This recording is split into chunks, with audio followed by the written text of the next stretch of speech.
There are three commonly used measures of spread or dispersion. We have the range, the interquartile range, and the standard deviation. In this video, we're going to focus on just the standard deviation. Now, the standard deviation of a set of data indicates how far away the data values are from the mean.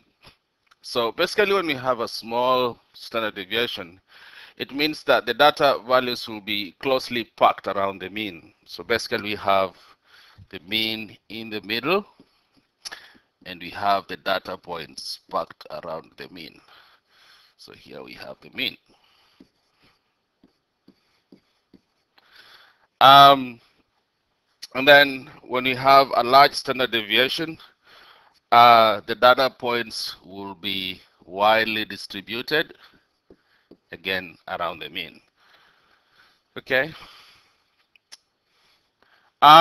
Here's a notation for some notations that we'll be using when we solve problems in these videos. So X, of course, will represent the data value, and then we have the symbol for the mean, the symbol for standard deviation, and then we have the summation symbol as well, which is the sum of the values of X, starting from X sub I and ending with X sub N. And of course, N is the number of values in a data set.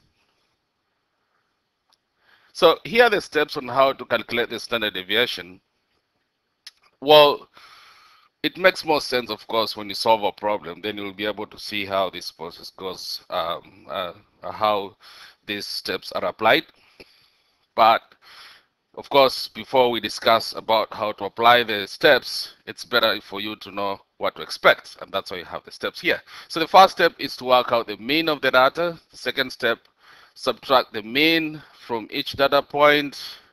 Step 3, square each of the values you got in step 2. And then step 4, find the mean of the values you got in step 3, which is called the variance. And then step 5, take the square root of the mean you got in step 4. So let's look at a specific example, and then this will make more sense. So the first step is to find the mean of these values. So the mean will be equal to, of course, you have to add all these values, yeah, to find the average. So we'll end up with 48 over 8, which is 6. So our mean is 6.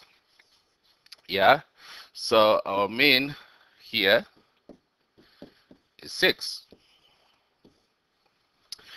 And then we are now going to subtract the mean from each of these values. So in the first case, we'll have 1 minus 6, which is negative 5. And then we have negative 2. We have negative 1, negative 1. We have 0, we have 1, 2, and 6. Then we square these guys. So you have 25, 4, 1, 1, 0, 1, 4, and 36. And the total of all this, the squares, is 72. Yeah. And now to find what we call the variance. So the variance will be equal to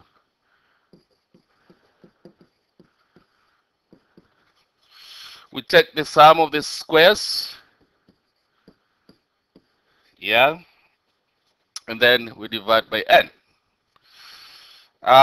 So of course n here is 8. So basically this will be equal to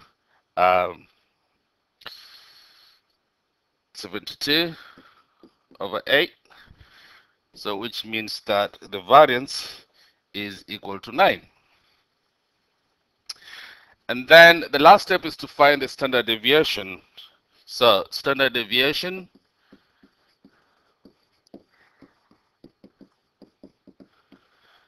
will be equal to the square root of 9, which is 3. So these are the steps on how to calculate standard deviation for any data set.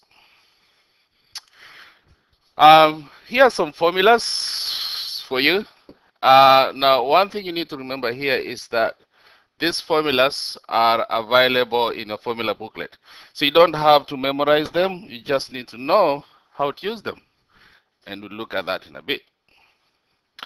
Okay, so here's another example.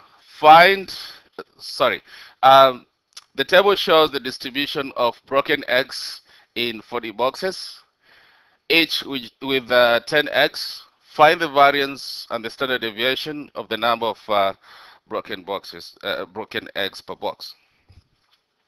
So the first thing here is that we need to know what X and F mean. So in the context of this problem, X here means the number of broken eggs. So the number of broken eggs.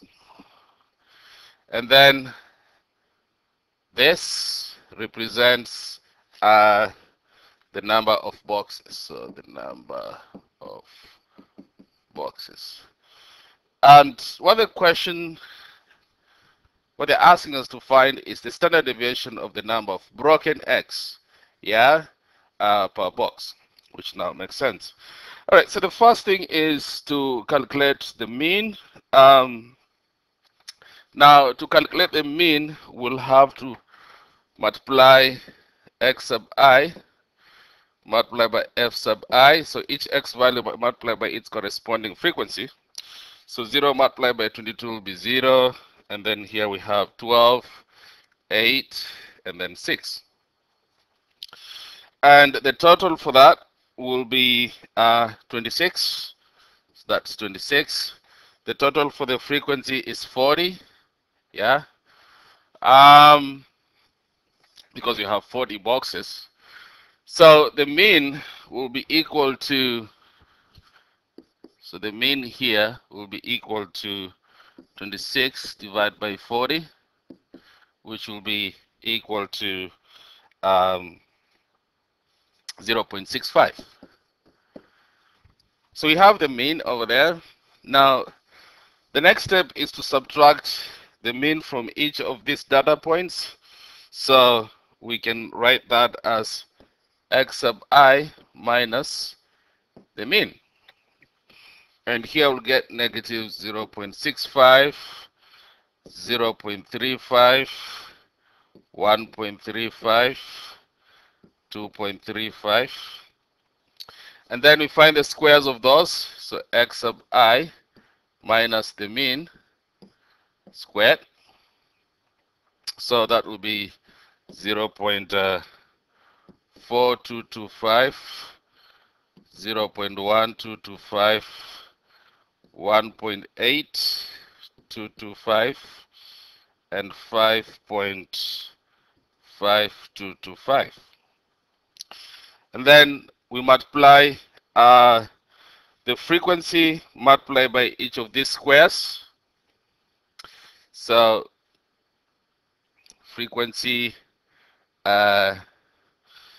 multiplied by each of the squares.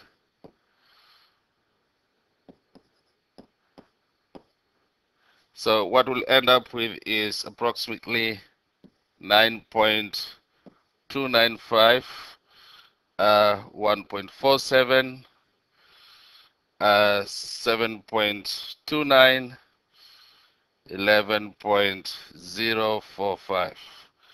And the total for that will be 29.1.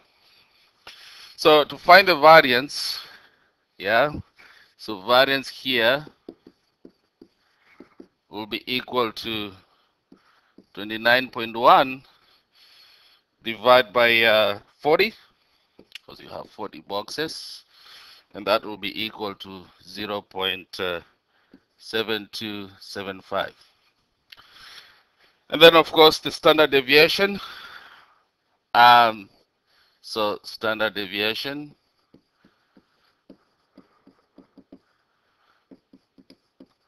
will be equal to the square root of 0.7275, which will be equal to 0.853 to three significant figures. when data is presented in a group frequency table, it's not possible to estimate the mean and the standard deviation. And this is because the exact data points are not known. Yeah, because you have group data, we cannot be able to tell what the specific values of X are. So to be able to calculate the variance and standard deviation of group data, what we usually do is you start by, this is basically an estimation, remember? So we start by working out the midpoints. Um, and then after we find the midpoints, we'll use a graphing calculator to be able to calculate, to estimate the standard deviation and the variance. So the midpoints here are 50, 150, we have 300, 500, and 800. And then what we can do is we can use our graphing calculator to be able to estimate the standard deviation for this set of data. So you go to the list, you plug in the midpoints, because the midpoints in this case represents our X values.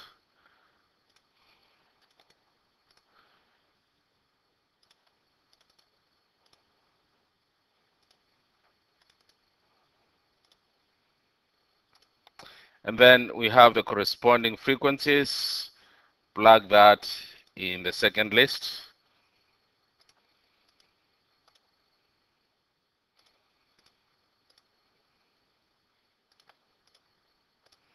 And then you press start, calculate, go on to one variable starts, and you have your lists in X values in list 1, of course the midpoints in this case. And then what you want to plug into list 2 are the frequency, because that's what we did. And then you calculate, you should be able to see the standard deviation here, which is 244 to the significant figures.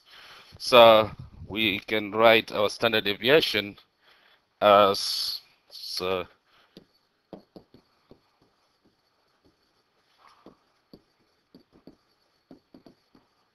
will be equal to 244, 3 significant figures. So the variance will be the square of this, which will be equal to 59536, or approximately equal to 59500, to 3 significant figures.